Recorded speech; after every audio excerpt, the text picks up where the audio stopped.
I'll never forget the night that changed my life forever. It was a typical evening at the pizza place where I worked, and I was just trying to get through my shift. As the hours ticked by, the phone rang, and I picked it up, ready to take another order. But this call was different. The line was silent, and I was about to hang up when I heard a faint, cold voice on the other end. It was an old woman, and she wanted a regular pie delivered. I tried to stay polite, but inside I was screaming. I just wanted to go home, but my boss told me I had to make the delivery.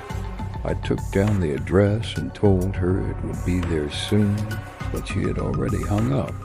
I arrived at the house, a small one-floor place on a quiet, empty block.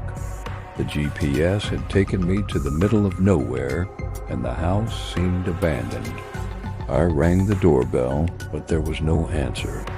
I rang it again, and that's when I saw her, an old woman, probably in her late 70s, staring at me through the window with a blank expression. I yelled to her that I had her pizza, but she didn't react. Then a big smile spread across her face, and I felt a chill run down my spine. I got back to my car still feeling uneasy and started to text my boss about the strange encounter. But as I looked back at the house, I saw the woman standing right outside my passenger side window, giving me the same stare she had given me before. I put my car in drive and floored it, not looking back. This experience was just the beginning of a series of terrifying events that would haunt me for years to come. It started with a late-night delivery in the Poconos, where I lived in a rural area surrounded by nothing but trees. I was driving down a shortcut to town when I saw someone jump out from the bush onto the road. I slammed on the brakes, and my car hit the person. I got out to check if they were okay, but they were motionless. As I stood there, I heard a scream coming from the woods. I thought it was someone in trouble, and I decided to leave the person I had hit and go to help. But things only got weirder from there. I heard footsteps in the woods, and I turned to see someone hiding behind a tree. I ran back to my car, looking back constantly to make sure I wasn't being followed. When I got back, the person I had hit was gone. I couldn't shake off the feeling that something was off.